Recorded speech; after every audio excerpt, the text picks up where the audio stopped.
There are few friendships in music history as extraordinary or as complicated as the one between Eric Clapton and George Harrison. Two men who shaped the sound of a generation, who shared guitars, stages, and even the same circle of friends. But behind the quiet smiles and the music that defined the 70s, there was a secret that nearly tore them apart, and a forgiveness that stunned everyone who knew them. For years, Clapton avoided speaking openly about what really happened between them. He wrote songs filled with longing, guilt, and redemption, but he rarely used words. When he finally did, the truth he revealed wasn't about fame or rivalry, it was about love, loyalty, and what it means to lose someone who once felt like your brother. Because George Harrison wasn't just another musician in Eric Clapton's life, he was the man who opened the door to his greatest heartbreak, and later, the one who taught him the meaning of forgiveness. And when Clapton finally told the world what really happened between them, fans saw their friendship in an entirely new light. Before the heartbreak, before Layla and the whispers of betrayal, there was only friendship. In the mid-1960s, London's music scene was electric, and both Eric Clapton and George Harrison stood at its center. Clapton was the fiery blues prodigy, restless and daring. Harrison, the quiet Beatle, searching for meaning beyond the chaos of fame. When their paths crossed, it wasn't rivalry that sparked, it was admiration. Clapton once called George one of the few people who understood what I was trying to do with the guitar.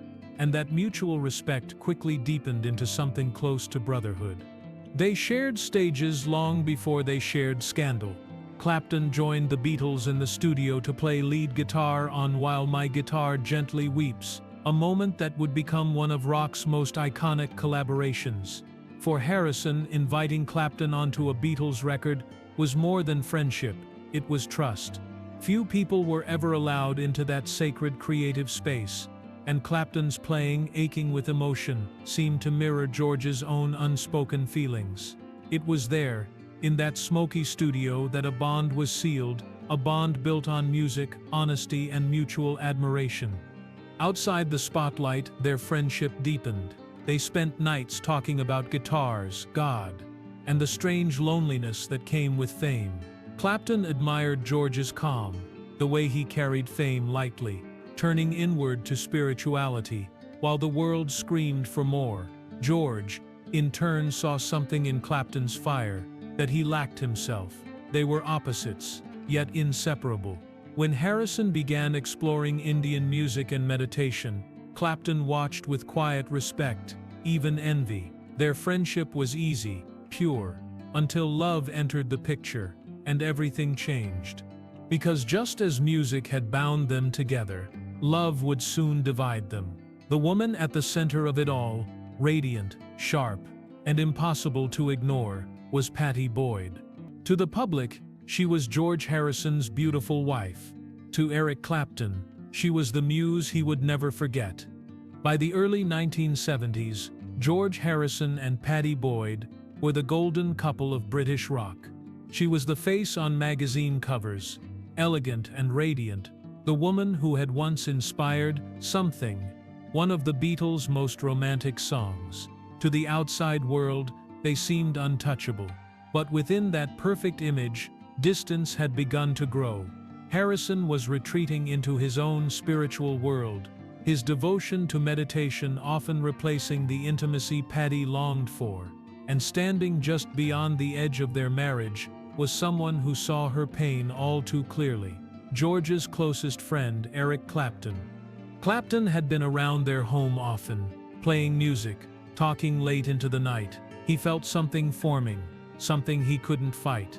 Pattie was gentle, kind, and unlike anyone else in his life. What started as admiration became obsession. He wrote Layla not as a hit song, but as a cry from the heart, drawn from a Persian legend about a man driven mad by forbidden love. Beneath the guitar's wail was a confession. He loved the wife of his best friend. Those who knew him said he poured every ounce of torment into that song, masking heartbreak behind genius. Eventually, the secret could no longer stay hidden. Clapton told George the truth, that he loved Pattie and could no longer keep it to himself. Most men would have reacted with fury, but George's response stunned him. He didn't shout or cut ties. Instead, he simply said, "Well, I guess it means I've got to let her go." In that quiet moment, the friendship cracked, but did not shatter. The tension lingered, two men bound by music, divided by love, yet somehow unwilling to destroy each other. Pattie, too, was torn between devotion and loneliness. George's absences, his affairs, and his spiritual detachment had left her heart adrift.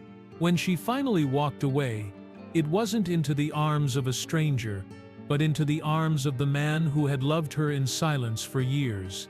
She and Eric married in 1979, and when George arrived at their wedding, smiling and joking as if nothing had ever happened, it became one of rock's most unbelievable acts of grace.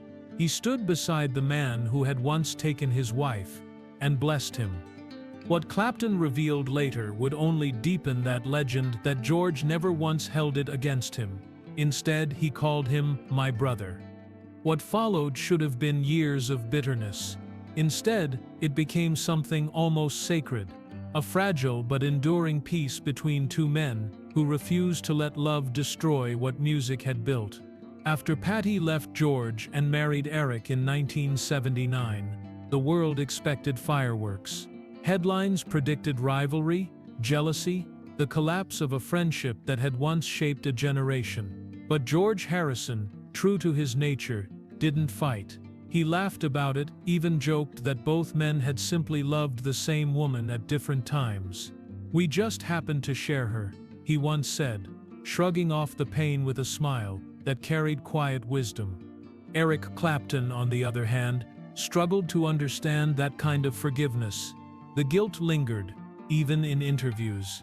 Decades later, his voice would soften whenever George's name came up. "He was more spiritual than I'll ever be," he admitted. He saw through all the drama. That truth defined their relationship from that moment forward. George didn't erase the past. He simply chose to transcend it. And in doing so, he freed Clapton from the shame that had haunted him since the first note of Layla. Their bond, once tested by love, found new life through music. Clapton and Harrison began performing together again, sometimes at benefit concerts, sometimes in intimate sessions where they'd trade solos as if no wounds had ever existed. On stage, they communicated through glances, small smiles, and the unspoken language that only lifelong friends share.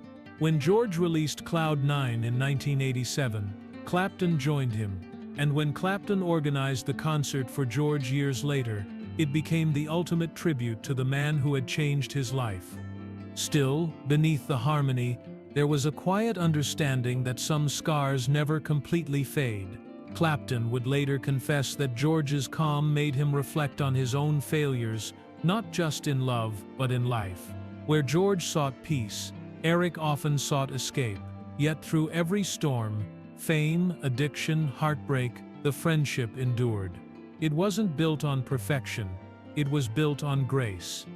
And as the years went by, their connection deepened once more, not through rivalry or romance, but through something far more powerful, the shared realization that forgiveness was the only way to stay free.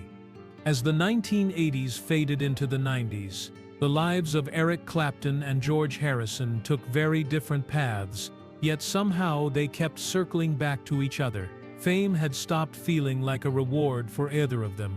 George retreated into the quiet of Friar Park, his English estate, where he tended gardens and sought peace in privacy. Clapton, meanwhile, wrestled with demons that never seemed to rest: alcohol, heroin, self-doubt. His fame had become a shadow he couldn't step out from under, and through it all, he often spoke of George as a steady light, a reminder that a life could be lived differently. When Clapton lost his young son Connor in 1991, the tragedy shattered him completely. The man who had once been called God with a guitar suddenly seemed human, fragile, and hollowed out. While the world remembers Tears in Heaven as his cry of grief, few remember the friend who quietly stood by him in that time, George Harrison.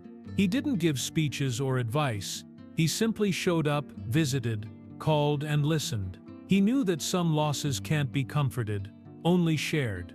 Their conversations during those years often drifted back to the same subjects: faith, love, and the price of fame. Both men had known adoration and isolation, often in the same breath.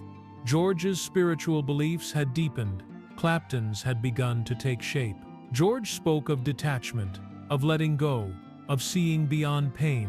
Eric, still struggling with addiction and regret, tried to understand. But even he admitted later that George's serenity made him feel both humbled and inspired. He never seemed bitter, Clapton said. He just kept moving toward the light. By the late 90s, they had entered that rare phase of friendship where everything had already been said. There was no more need for explanations or apologies. They would meet, play music, and talk like old friends who'd been through every storm and still found each other on the other side. Fame no longer mattered. Neither did the past. What remained was a quiet affection, the kind that can only exist between two people who have seen the best and worst of each other and chosen love anyway. It was during these peaceful years that George's health began to falter. And once again, it was Eric who would find himself standing where George once had, watching someone he loved slip slowly out of reach.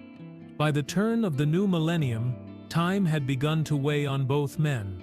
George Harrison was no longer the young Beatle who'd hidden behind his guitar. He was a man who had survived fame, heartbreak, and even a brutal home invasion that nearly took his life.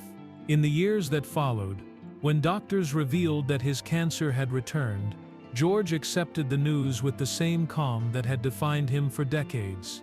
Eric Clapton, on the other hand, was shaken. For the first time, he was watching the one person who had forgiven him for everything fade away before his eyes. Clapton didn't just offer sympathy. He stepped in quietly, helping with the logistics of George's final months, arranging transportation, medical care, and privacy. He wanted his old friend to have peace. "It was the least I could do," he later said. Beneath that humility, though, was something deeper: guilt, gratitude, and the ache of knowing that the man who had once been his rival had become his teacher in how to let go. When they met for the last time, it wasn't in a studio or on a stage. It was in a private room filled with sunlight, laughter, and the comfort of two lives intertwined for nearly 4 decades. George, even in pain, cracked jokes and asked Eric about his children. Clapton remembered that moment vividly: the serenity in George's eyes, the acceptance in his voice. He seemed to know, Clapton later revealed, that he was just going home. That quiet exchange became their final conversation. There were no apologies left to make, no words left unsaid, only gratitude. After George passed away in November 2001, Clapton was the one who took charge of organizing the concert for George, held at the Royal Albert Hall the following year. It was both a tribute and a farewell, a night where love replaced grief. Paul McCartney, Ringo Starr, Tom Petty, and Clapton himself played the songs George had written about peace and faith.